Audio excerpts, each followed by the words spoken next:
Leo. Leo. Hello, baby.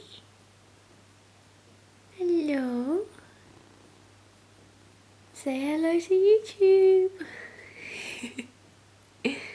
Hello guys, and welcome back to another video. Long time no freaking see. It's been about 2 months, I think, since I posted a video or I sat down and made a video. So apologies for that. But a lot has changed actually since I last saw you. So it's not been because I've been incompetent. Well, it has been. I have been incompetent at doing booktube videos and all that kind of stuff. But since those 2 months, I have moved into a new house. Cue the new location. I have started my degree again. Well, not again. I'm not doing it again. I've started my 3rd year in my degree. So I've been like working on dissertation ideas, other stuff for modules, reading books for modules. And the biggest change is that I got a cat.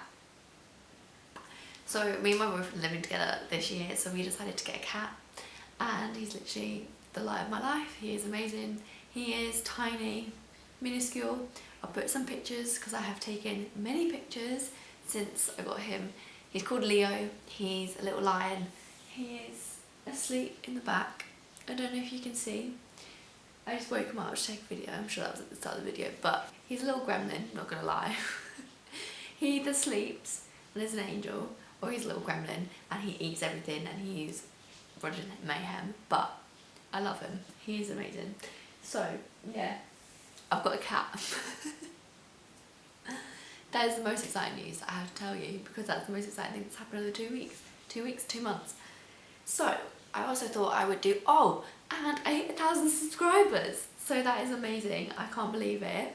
Like literally it was such a shock to get that email, especially since I haven't been posting. So thank you to everyone who has subscribed, to someone who hasn't been posting on YouTube. But it is incredible and I'm incredibly grateful. And I'm working on like a 1,000 subscriber special, like maybe giveaway video. Let me know what you think. And yeah, that's exciting. I can't believe it. That was just amazing news to hear as well. So yeah, thank you for that. But I thought today I would just do a little like wrap up of what I've read over the months of August and September, because I didn't do wrap ups for those obviously. I didn't read that much. I read 3 books each month, so I've only got 6 books to actually tell you about. And some of them are for uni, some of them were for leisure. So there we go. They get more and more uni orientated as we go on in the weeks. But I'll just get my Goodreads up because I don't actually have all of them with me in hard copy, so I will put pictures up of the books that I have, or the editions that I have, and we shall see what I thought of them. So the first book that I read in the month of August. First book I read in August was Ruin and Rising by Leah Bardugo. This is the 3rd book in the Grishaverse trilogy, so the original trilogy in her whole world that she has, like Six of Crows, King of Scars, etc. And I'm not gonna lie, I struggled to read the first 2 books in this series. It's taken me about 3 years to get to this book and read it, because, or maybe 2, that was a bit dramatic, but it's taken me ages to get to this book because I really didn't like the first 2 books. I read Six of Crows and Crooked Kingdom ages ago. It was one of the first fantasy series or duologies that I read. Loved it. It's amazing. It's still one of my favourite books of all time. I reread it recently. It's great. Makes you laugh out loud. Great storyline. Lots of fun. Great characters. Would highly recommend. And then when I went to read her first series, obviously it was published beforehand, it just wasn't as good for me. The characters weren't as good. The writing style wasn't quite as good, which obviously makes sense. Like, she's had 3 books to get to Six of Crows, so you'd expect some more development in writing style and characters and all that kind of thing. So it is to be expected, obviously. Some people still love it equally as much, so don't let that put you off trying it if you want to, but I really didn't get on with it. However, maybe because I was going into a different mindset or something, or I don't know, but I really enjoyed the 3rd book. I don't know if her writing just stepped up a game. It's been so long since I read the last ones, I can't really say for certain, but I gave it a solid 4 stars. I really enjoyed it. It did not take me long to read. I read it in a couple of days. Let me see. I read it in 2 days. It's not a very big book. It's like, you know, I don't know, a little book. But I read it in 3 days, 2 days. Yeah, so I really enjoyed it. For those that don't know, there's like different, it's such a hard hard concept to explain. It's a fantasy based off Russian folklore, I believe, and it follows these characters who have powers within a community, and there's currently a war going on, and it's all kind of like based around the magic, and there's a darkling, and there's like a rip in the world, and there's like dark creatures in it, and there's like ship people who are like princes and all that stuff. Did that make sense? No. But you should read it. Six of Crows is also based in the same world, but it's in a different kind of island off the continent, so it's slightly different and it's not quite as plot driven. It's much more character driven.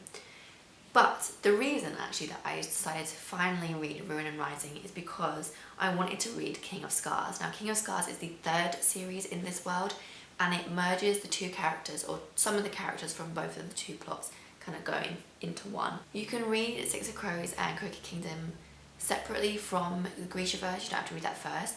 I would recommend it, even though that's not the way I did it. I would do it in chronological order because there are some characters that come up in Six of Crows, but it's not a big deal. Like, if you don't know who they are, you just won't get the cameo kind of effect.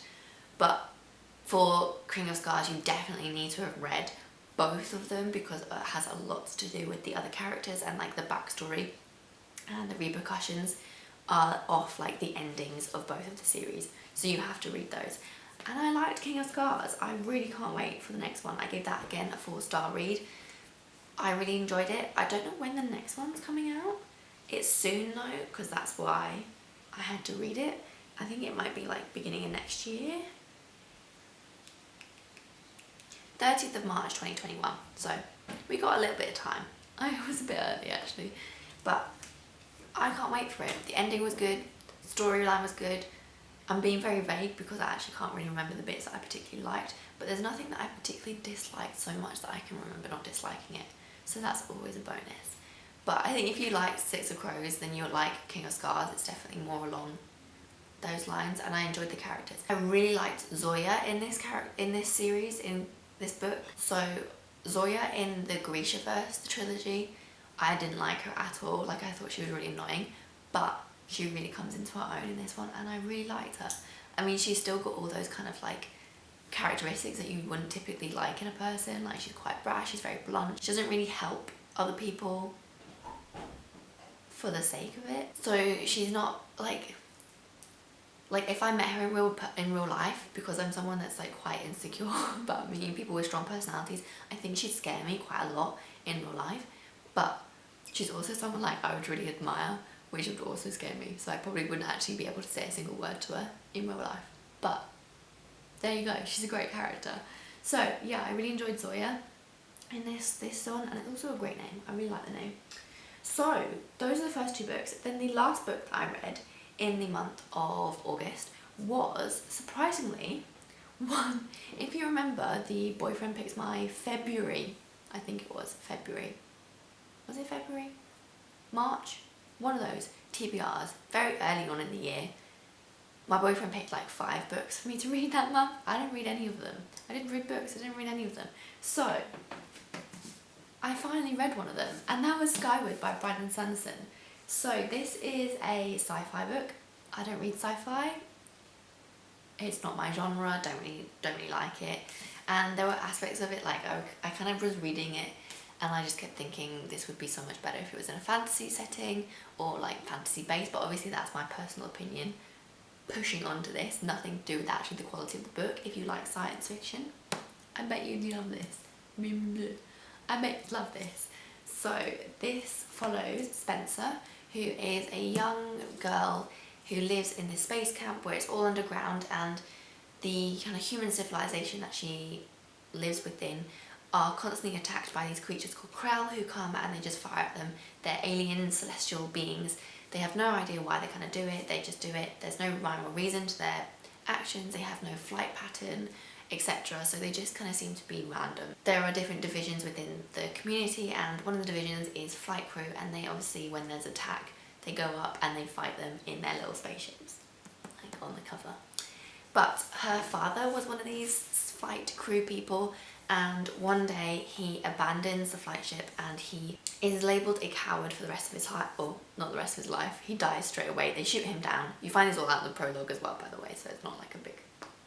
But they shoot his down because obviously he betrayed his comrades, and for the rest of Spencer's life she has to live with everyone calling her father a coward. But she still wants to be in flight school, so she works really hard and she kind of gets there, and she goes and she be in flight school, and it kind of all unravels. And I also actually quite enjoyed it. Would have preferred it if it was in a fantasy setting, that is true, but I also gave it 4 stars. I think every single book is 4 stars on this list. Oh, I missed a book.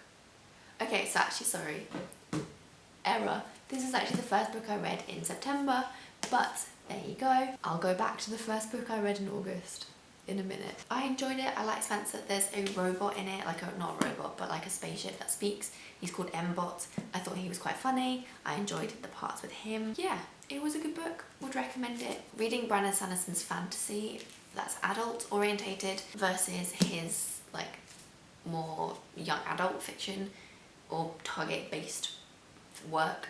I think his writing is really dumbed down in this, which I don't think it needs to be, because I don't think it's necessarily greatly complex in his adult fiction, and it just kind of sometimes drew away from it.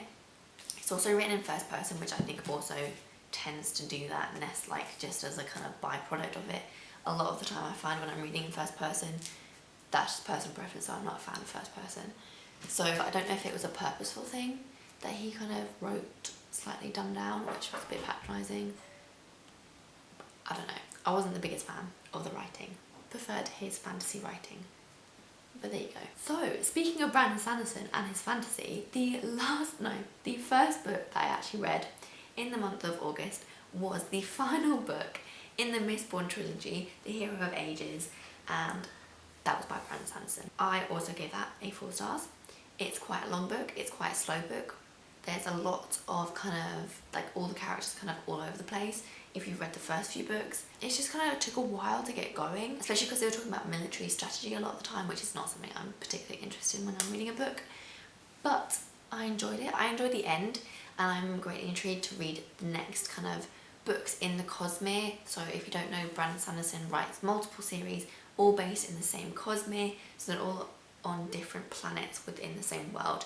And there are kind of some crossovers, I think, based on how like the kind of mythology magic system works.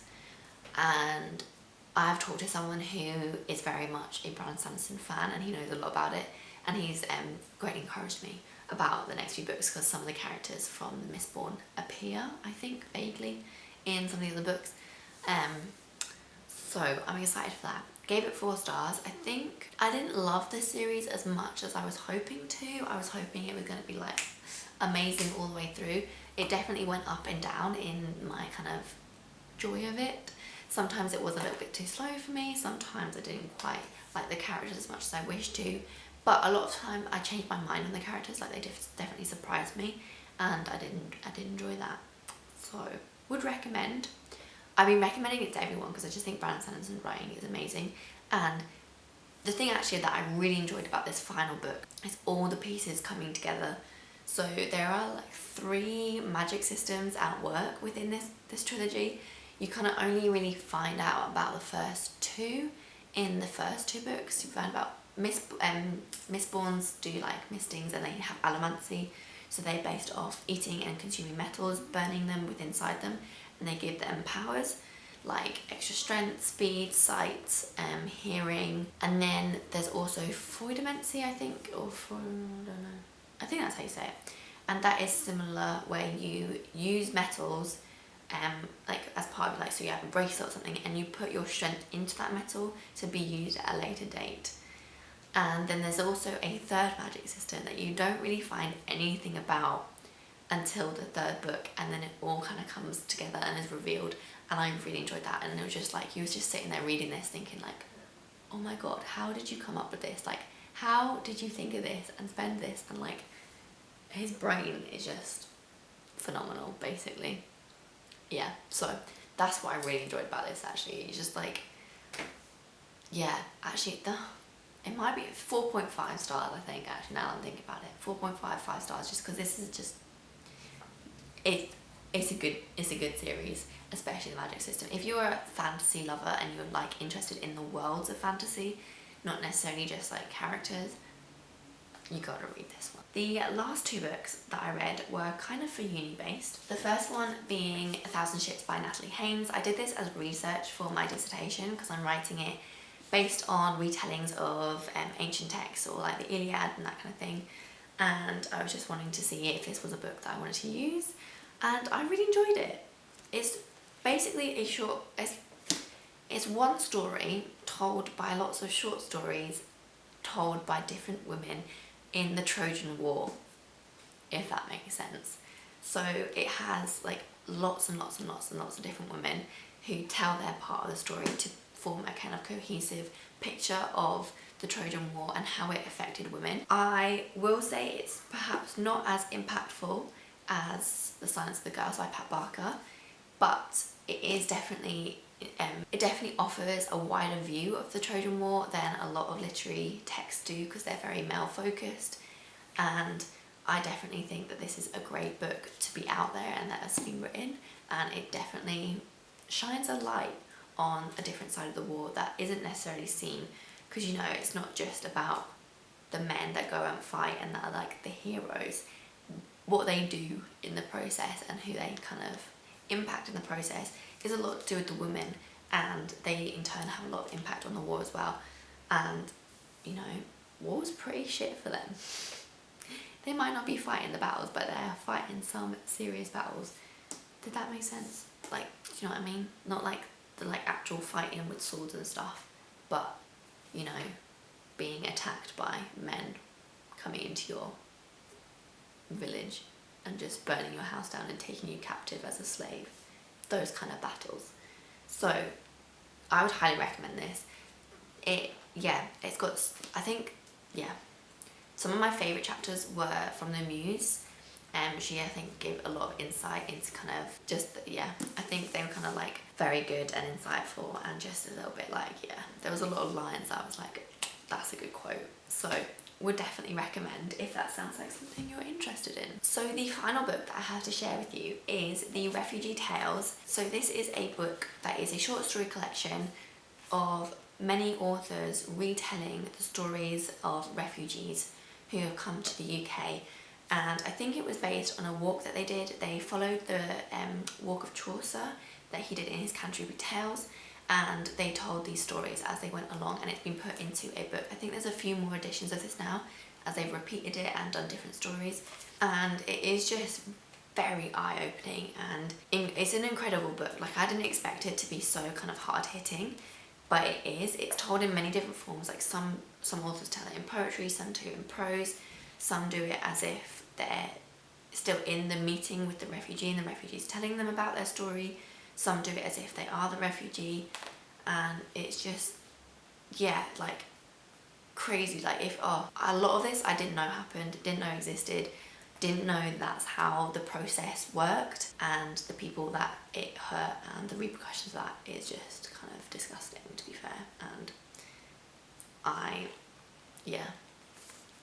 think you should read this. If just everyone, I think, should read this. It's very eye-opening, especially if you're in the UK, or not even in the UK, like just generally, because I don't know how refugee systems work in other countries, but it's probably not far off what we do, which is quite shameful actually. So I would highly recommend this. I would recommend it. So those are all the books that I read in August and September. Leo is still asleep. I was hoping to show you. Let me see. Should I wake him up? Leo. Hello, baby. Look. Can you see? Sleepy. So this is Leo. He's sleepy. He's a little tabby. And he's gorgeous. And he's very clean. Honey. Honey, little man. He's got how big it is. I'm sure we'll see Leo in some more videos. Yeah, he's too sleepy now. So, thank you very much for watching this video. Thank you for watching it if you haven't watched, if you've come back after 2 months. I'm going to try and post every single week now. I have started a new job that is quite time consuming as well as doing uni work. So I think once a week is an attainable target for me. I also am not reading as much, so I probably don't have that much book content to talk about. So once a week, hopefully I shall see you. And then we will go from there. So thank you very much for watching. I'll see you next week.